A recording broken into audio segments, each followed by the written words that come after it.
நாம சமைக்க போறேன். ஆலு கச்சோரி பண்ண போறேன். கோதுமை மாவு கொஞ்சமா எடுத்திருக்கேன், அதுக்கு ஏற்ற மாதிரி கொஞ்சமா உப்பு போட்டுக்கோங்க. உருளைக்கிழங்கு ஸ்டப்பிங் வச்சு தான் பண்ண போறோம். சமோசாவை விட இது நல்லாவே டேஸ்டா இருக்கும். சமோசா செய்ய தெரியாதவங்களாம் இது செஞ்சு அடிக்கடி சாப்பிடலாம். சூடா கொஞ்சம் எண்ணெய் விட்டுக்குங்க.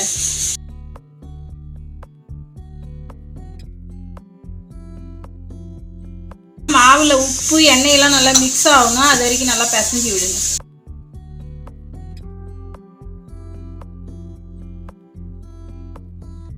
கையில பிடிச்சா இந்த மாதிரி இருக்கணும்.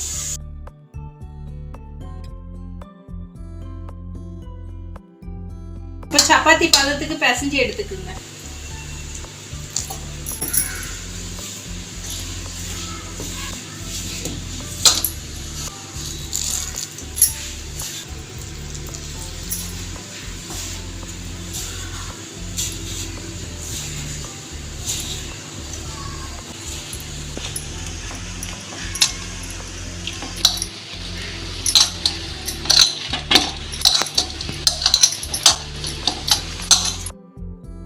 இது ஒரு 10-15 நிமிஷம் அப்படியே மூடி போட்டு வச்சுக்கலாம். 1 ஸ்பூன் மல்லி, ஒரு அரை ஸ்பூன் மிளகு, 1 ஸ்பூன் ஜீரகம், இது அப்படியே நல்லா வறுத்து எடுத்துக்கோங்க.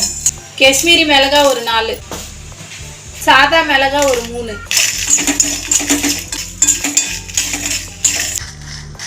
வறுபட்டுருச்சு, எடுத்துக்கலாம்.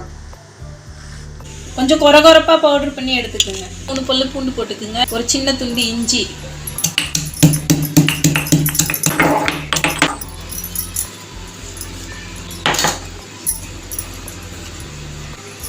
நசுக்கி வச்ச இஞ்சி பூண்டு, பெரிய சைஸா ஒரு வெங்காயம் எடுத்துக்கோங்க, கொஞ்சமா கருவேப்பிலை, மல்லி இலை கொஞ்சம் நறுக்கி வச்சுக்கிங்க.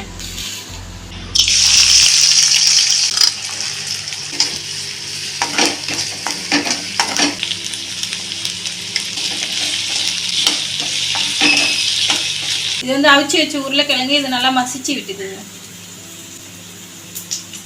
மசிச்சு உருளைக்கிழங்கு போட்டுக்கலாம்.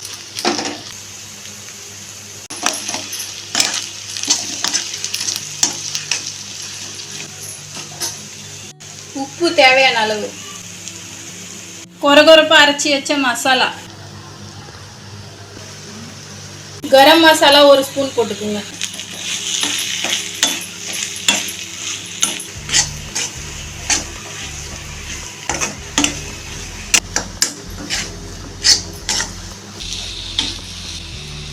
இப்போ மல்லி இலை போட்டுக்கலாம். மல்லி இலை போட்டு கேஸ் ஆஃப் பண்ணிடலாம்.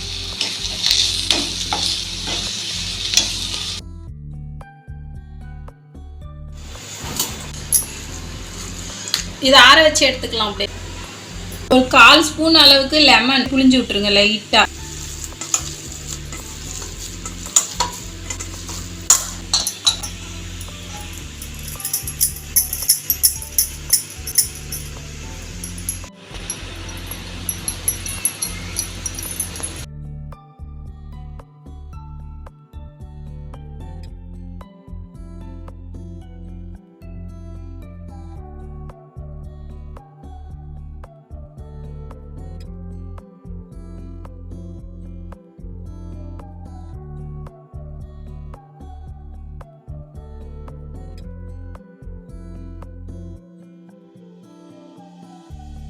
கச்சோரிக்கு இந்த மாதிரி சின்ன உருண்டையை எடுத்துக்குங்க.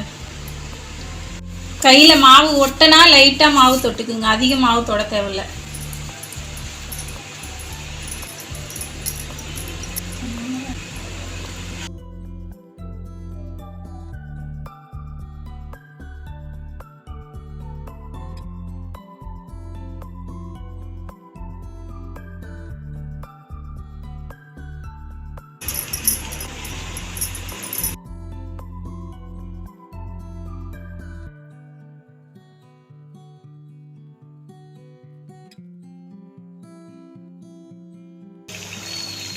ரொம்ப அதிகமான சூட்டில் போடக்கூடாது, கொஞ்சம் மிதமான சூட்டில் போட்டு எடுங்க, அப்போதான் உள்ளெல்லாம் வேகும்.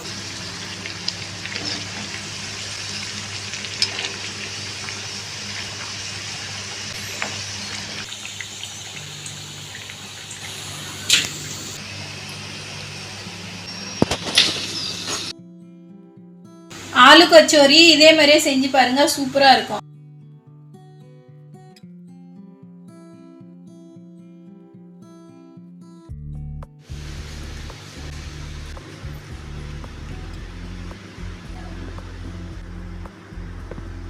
ஆலு கச்சோரி இதே மாதிரியே செஞ்சு பாருங்கள், சூப்பராக இருக்கும்.